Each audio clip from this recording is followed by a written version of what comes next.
नमस्कार दोस्तों, स्वागत है आपका YouTube चैनल पढ़ो अकेडमी पर। मैं हूं आपका दोस्त नितेश। आज बात करेंगे संधि वाले प्रकरण में अनुस्वार संधि के बारे में। हम व्यंजन संधि देख रहे हैं और इसमें काफी सारी संधियां कर चुके हैं, लेकिन अनुस्वार संधि में सबसे बड़ी इंपॉर्टेंट चीज ये है कि जब हम संस्कृत का कोई भी चैप्टर पढ़ेंगे या संस्कृत का कोई भी क्वेश्चन सॉल्व करेंगे तो समस्या ये आती है कि शब्द में अंतिम रूप से अगर मैं या ने आ रहा है तो कहां तो हमें मैं अथवा ने लिखना है और कहां पर इनके स्थान पर बिंदी लगानी है ऊपर।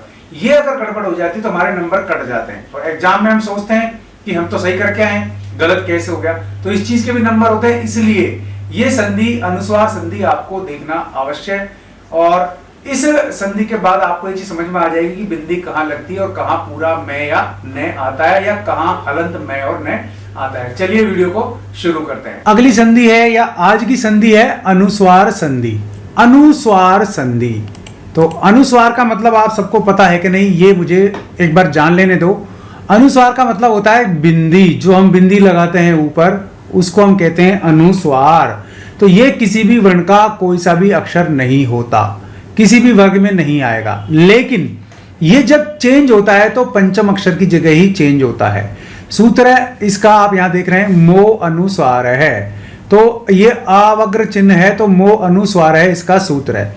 ये क्या कहता है, पदांत म, यदि किसी पद के अंत में म आ जाए, उसके बाद कोई हल व्यंजन हो, यानी म के बाद क्या होना चाहिए, कोई व्यंजन ही होना चाहिए, स्वर नहीं होना चाहिए, तो म के स्थान पर अनुस्वार हो जाता है, यानी कि मां के स्थान पर बिंदी आ जाती है।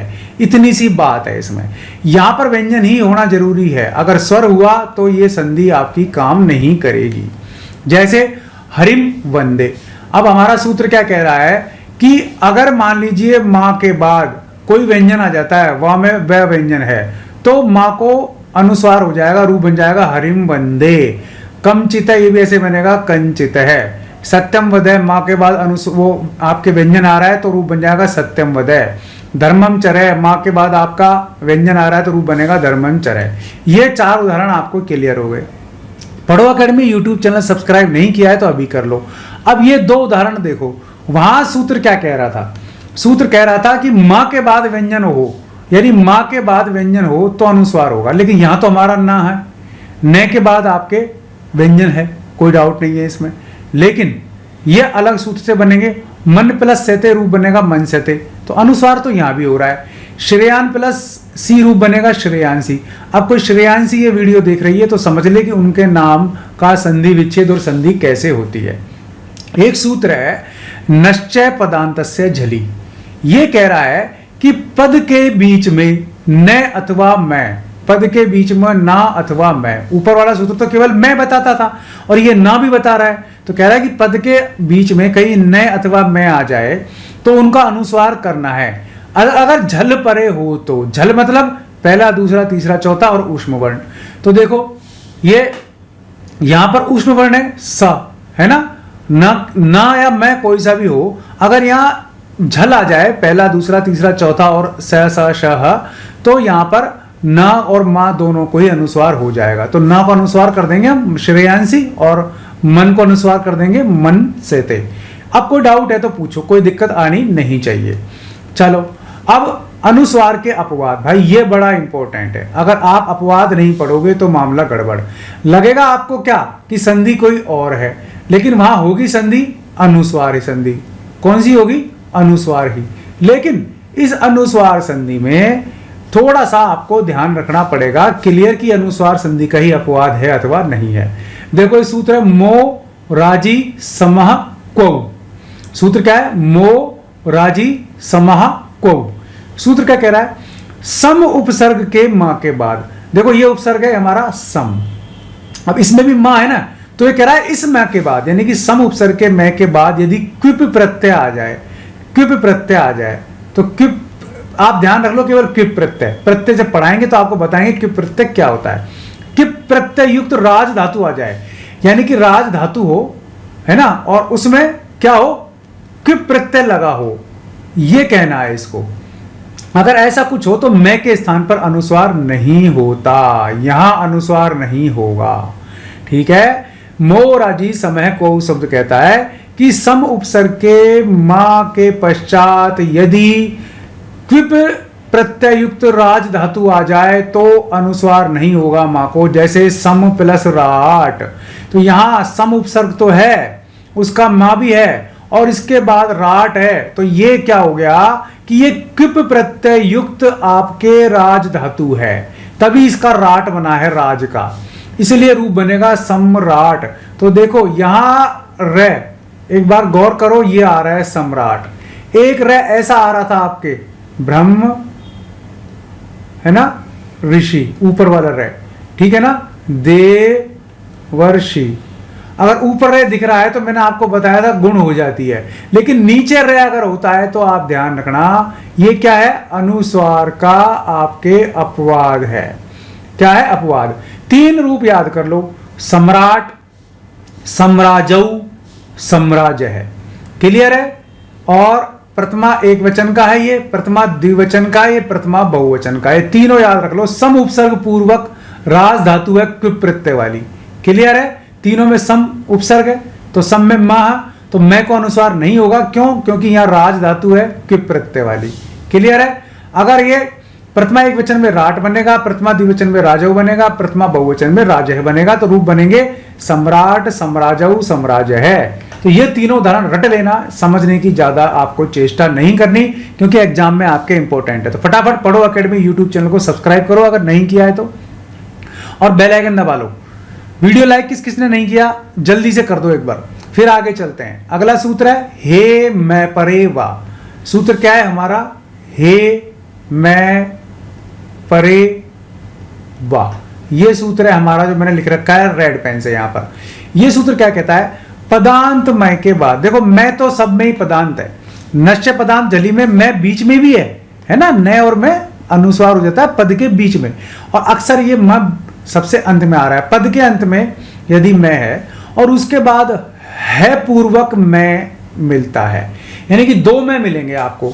ये देखो प्लस का चिन्ह है, एक तो प्लस के चिन्ह में आपको यहां अंत में मैं मिलेगा, दूसरा आपको ऐसा मिलेगा प्लस के बाद में है और है के बाद आपको मैं मिलेगा, क्लियर है। मैं हलंत मिलेगा आपको या है हलंत मिलेगा आपको, तो कुल मिला के आपको है के साथ मैं मिलेगा, तो हम आपको लिखा मिलेगा, क्लियर हो गया। तो मैं के बाद यदि आपको हम दिखता है, आप ये मान के चलो मैं पदांत के बाद अगर आपको हम दिखता है, देखो यहां पर हम है ना, तो विकल्प से अनुस्वार होगा। आप चाहो तो इस मैं को बिंदी कर दो, आप चाहो तो इस मैं को मैं ही रहने दो, ये आपके ऊपर है। अब देखो रूप है किम हम लयति, क्या है, किम हम लयति।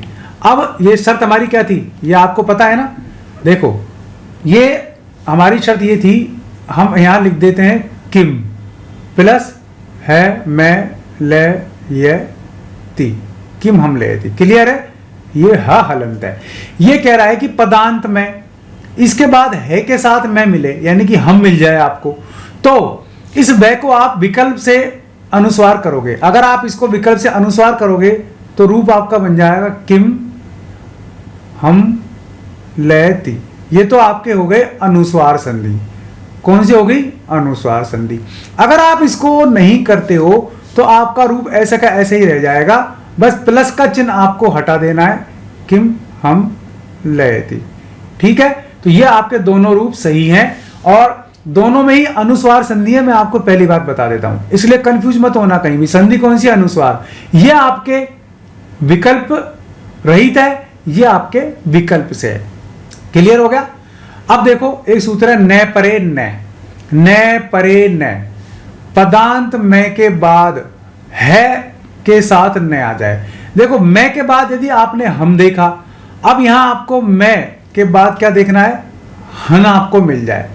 मैं के बाद यदि आपको हन मिल जाए तो भी मैं को विकल्प से ही अनुस्वार होगा। वही बात है किम प्लस हनुते, आप चाहो तो किम हनुते बना लो, केवल आपको प्लस हटाना है, चाहे किम हनुते इस तरह बना लो, ठीक है ना। मैं के बाद यदि आपको हम, एक तो हन और दूसरा हम मिल जाए तो आप मैं को चाहो तो बिंदी में बदलो, चाहे आप मैं ही रहने दो। बाकी रूप आपके किम हनुते दोनों ही सही है, दोनों में ही भाई अनुस्वार संधि है, संधि दोनों में ही होगी, क्लियर है। अब कोई डाउट है तो पूछो। अब इंपॉर्टेंट चीज देख लेते हैं अनुस्वार संधि में। देखो कई बार हम रूप, कई बार शब्द पढ़ते हैं, कई बार अनुवाद पढ़ते हैं, कई बार कुछ हम लिखते भी हैं संस्कृत में, तो अक्सर कहीं पर तो हम बिंदी लगा देते हैं। जैसे हमने लिख दिया ये भी सही है हमारा और ये भी सही है हमारा, ठीक है ना, ये भी सही है हमारा, ये रामम ये भी सही है, ठीक है ना।